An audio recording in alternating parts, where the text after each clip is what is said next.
नाज़रीन, आजकल DGISPR का एक बयान ज़ेर गर्दिश है जिसमें वो कह रहे हैं कि पाकिस्तान के 50% मदारिस गैर रजिस्टर्ड हैं और मज़ीद उनका कहना यह है कि उन मदारिस के बारे में मालूमात तक नहीं है कि मदारिस कौन चला रहे हैं, यहाँ पर क्या पढ़ाया जा रहा है और ये किन की ज़ेर सरपरस्ती में चल रहे हैं और इन्हें फ़ंडिंग करने वाले कौन हैं। दीनी मदारिस की जितनी भी तंजीमात हैं, जितने भी उलमाए कराम हैं, उनके दरमियान इस बयानिया को लेकर काफ़ी हलचल मची हुई है। लेकिन हम आज तज्ज़िया करेंगे क्या ये बयानिया ISPR का दुरुस्त है या इसमें कुछ इस्लाहात की ज़रूरत है। सबसे पहले तो ये समझ लें कि जो रजिस्ट्रेशन का अमल है, चाहे वो मसाजिद दीनिया का हो चाहे वो मदारिस का हो, वो पिछले चंद सालों से मुअत्तल किया हुआ है।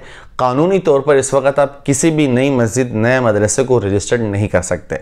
लिहाजा इस कानून के बाद, इस मुअत्तली के बाद किसी का शिकवा भी बजा नहीं है कि इतने मदारिस वो गैर रजिस्टर्ड हैं, क्योंकि अगर आप उस सिस्टम को फ़ाल नहीं रखेंगे, एक्टिव नहीं रखेंगे, तो कम से कम यह है कि फिर आपको शिकवा करना आपके लिए जायज़ नहीं है। या तो आप एक्टिव रखें और उसके बाद कहें कि हम रजिस्ट्रेशन कर रहे हैं और इतनी तादाद में मदारिस गैर रजिस्टर्ड हैं।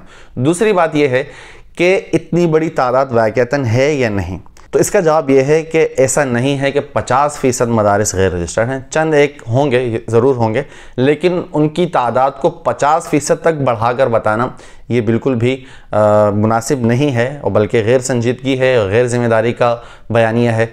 इसको यूँ कहा जा सकता था कि कुछ मदारिस हैं या फिर उनकी मखसूस तादाद बता दी जाती, लेकिन इस हवाले से भी मोरिद इल्ज़ाम जो है फिर भी मसाजिद व मदारिस को नहीं ठहराया जा सकता, चूँकि उनके पास जवाज़ आपने ख़ुद उनको दिया हुआ है कि इस वक्त आपने रजिस्ट्रेशन को मुअत्तल करके रखा हुआ है। तीसरा सवाल सबसे अहम है और उसका जवाब भी बहुत ही दिलचस्प है। सवाल यह है कि इन्हें चला रहा कौन है। तो इसका जवाब सिंपल सा है कि हमें भी नहीं पता कौन चला रहा है। मैं मदरसों से अल्हम्दुलिल्लाह मतलब ये है कि शुरू ही से जुड़ा हुआ हूँ दीनी मदारिस में और अच्छे इदारों में अल्लाह के फजल से वक्त गुज़रा, बाकायदा काम करने का मौका मिला, बाकायदा मतलब ये है कि इंतज़ामी उमूर से वाबस्ता हूँ और वाबस्तगी आगे भी अल्हम्दुलिल्लाह इंशाअल्लाह जारी रहेगी। आज तक मैं भी किसी को ये नहीं बता सकता कि मदारिस दीनिया कैसे चल रहे हैं। इसका जवाब अगर कोई एक लफ्ज़ में पूछना चाहेगा तो मैं उसको यही कहूँगा कि ये सिर्फ़ और सिर्फ अल्लाह की मदद और नुसरत के साथ ही चल रहे हैं और एक गैबी सिस्टम के तहत चल रहे हैं। इसके बारे में मैं अगर ये कहूँ कि भाई फ़लाँ सेट है जिसकी फ़ंडिंग से चल रहे हैं, फ़लाँ मदरसे को फ़लाँ बंदा चला रहा है, उसको फ़लाँ इदारा चला रहा है, उसको फ़लाँ बैंक चला रहा है, ऐसा हरगिज़ नहीं है। ऐसा आपको कोई एक इदारा भी नहीं मिलेगा और ना ही ये जो दीन का काम है, ना ही ये जो दीनी मदारिस व मराकिज़ हैं, ये ऐसे हैं कि इनको कोई फ़र्द या कोई इदारा या कोई जमात चला सके।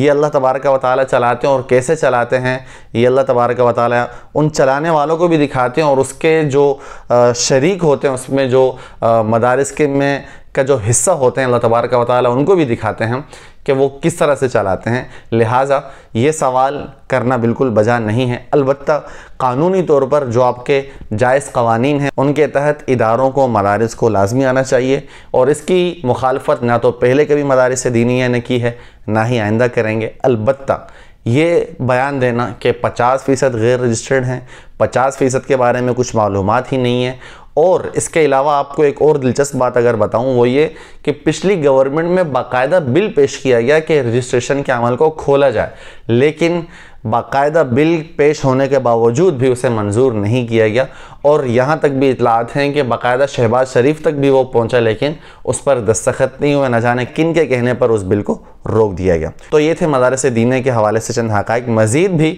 मदारिस दीनिया के हवाले से चंद दिलचस्प हक़ाइक़ भी हैं, वाक़यात भी हैं और ईमान अफरोज़ वाक़यात हैं। इंशाअल्लाह किसी दिन आपसे वो भी ज़िक्र करेंगे। बहुत शुक्रिया।